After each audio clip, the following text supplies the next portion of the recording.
4절 말씀에서 우리를 창세전에 택하시고 성령의 거룩하게 하심과 진리를 믿는 믿음으로 구원에 이르게 하셨다라고 하는 놀라운 은혜의 소식을 우리에게 강조했습니다.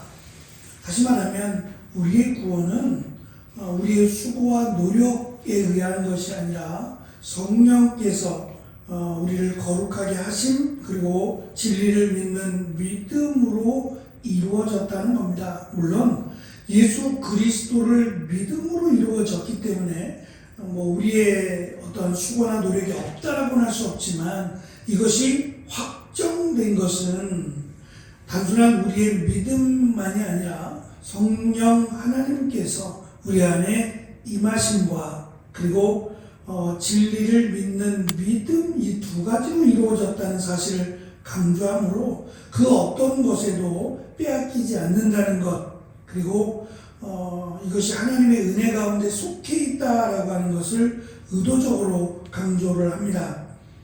15절의 말씀은 그러므로라고 시작을 하므로 우리가 받은 그 엄청난 은혜가 단순히 지식으로 이루어진 것이 아니라 우리의 구체적인 삶의 태도로 이어져야 한다는 것을 사도 바울은 강조합니다.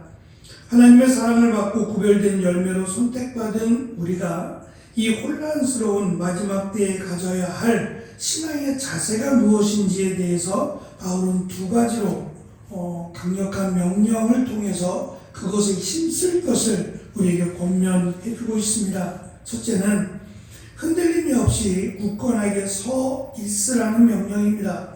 이 명령은 마치 군인이 적의 공격에도 불구하고 자기 자리를 이탈하지 않고 버티는 모습을 상징하는 그런 용어라고 합니다.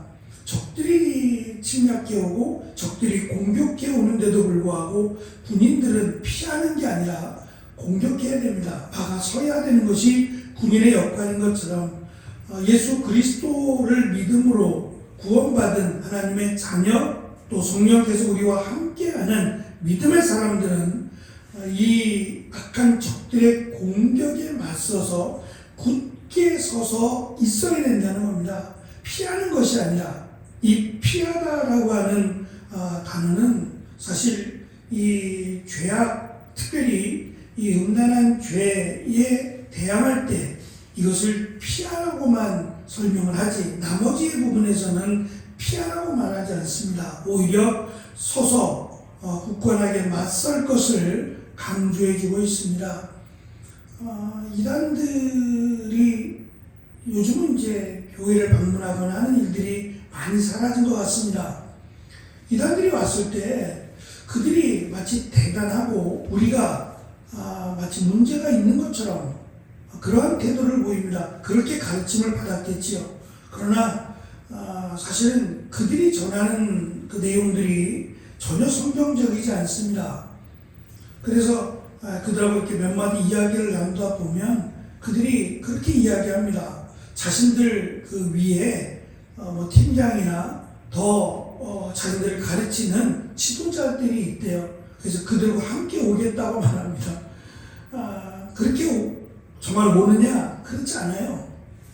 지도자들도 자신들이 이 말씀 가지고 이렇게 서로 논의했을 때 자기들에게 문제가 있다는 걸 압니다. 모르지 않아요. 그 사람들이 모르고 빠져 있는 게 아닙니다. 가르치는 자, 가르침을 받는 자들은 모르겠지만 적어도 지도자들에 속한 자들은 자신들이 이단이라는 거 모르지 않습니다. 그러니까 한계가 있는 거예요. 이단이라는 얘기는 말씀을 벗어났다는 이야기니까 한계가 있습니다. 목사들하고 이렇게 같이 이야기해서 자기들이 넉넉하게 이긴다라고 생각하지 않습니다. 그냥 겁주고 가는 거죠. 우리가 말씀에 확실히 붙들린 바 있고 또 말씀을 확실하게 안다면 또 믿는다면 이단들을 두려워할 것이 아니라는 거죠.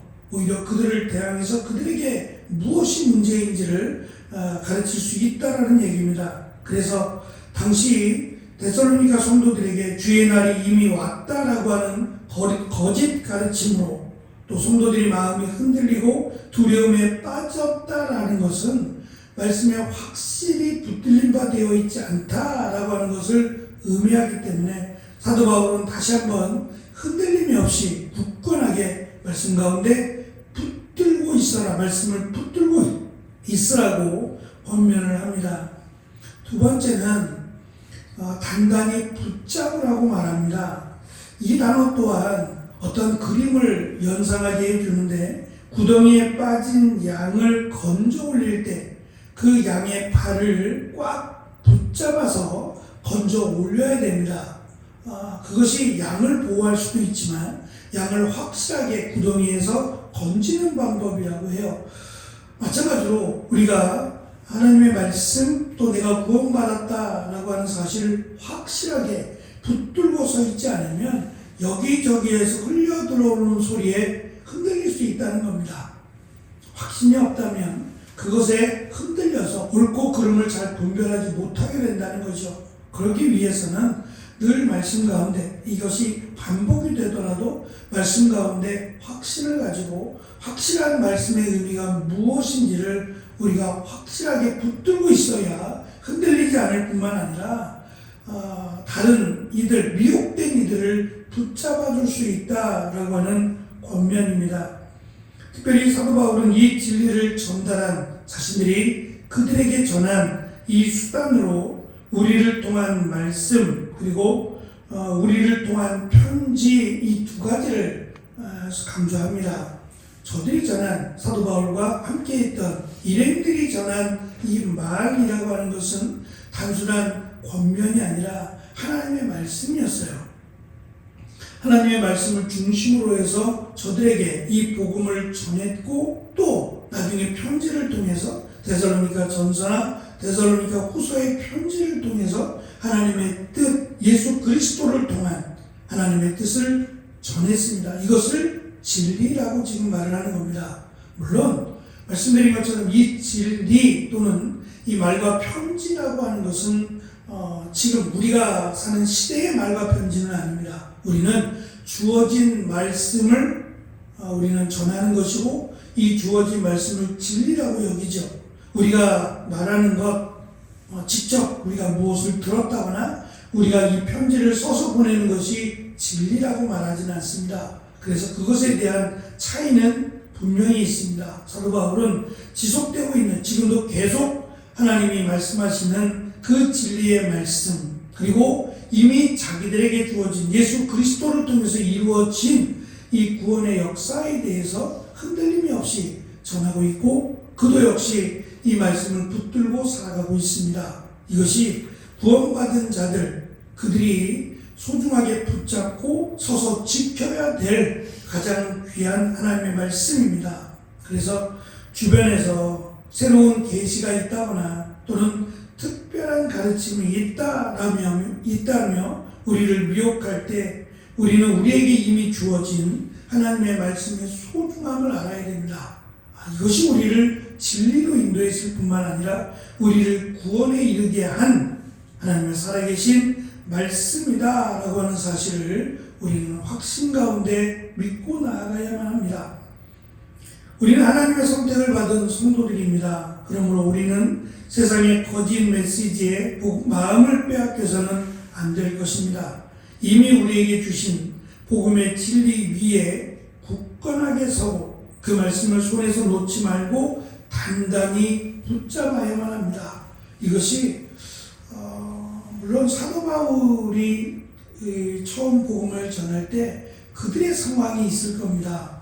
그래서 지역마다 에베소나 빌립보나 갈라디아나 이 데살로니가나 지역마다 그 특징들이 있어요. 그 사람들의 삶의 특징이 있고 또 그 사람들의 어떤 삶의 모양이나 패턴이 있을 겁니다. 그래서 보통 사도 바울이 이 편지를 보낸, 복음을 전하고 편지를 보낸 이 소아시아 지역들에게 보낸 이 사도 바울 서신이라고 말씀하는 이 말씀들은 상황 서신이라고 부릅니다. 로마서도 마찬가지겠지만요.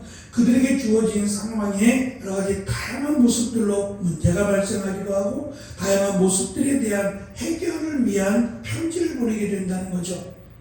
물론 교리적인 부분도 없지 않아 있습니다. 그 내용 자체가 교리적인 내용을 안고 가지만 다 동일한 문제가 동일하게 같은 문제만 발생한 것이 아니기 때문에 상황서신이라고 그들에게 주어진 상황에 맞는 말씀들로 채워지고 있는 것을 우리는 알 수 있습니다. 그렇다면 지금 각자들에게도 상황이 다를 수 있습니다. 어떠한 이들에게는 이러한 문제가, 어떠한 분들에게는 이러한 문제가 발생할 수 있습니다. 그럴지라도 뚜렷한 것은, 분명한 것은 하나님의 말씀이 우리의 신앙의 기준이 되어야 된다라는 것은 동일합니다.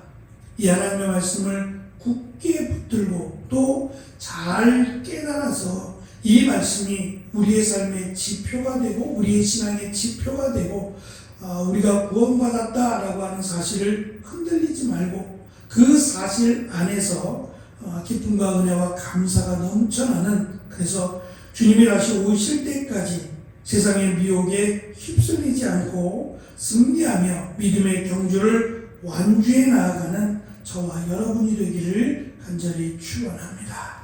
기도하겠습니다.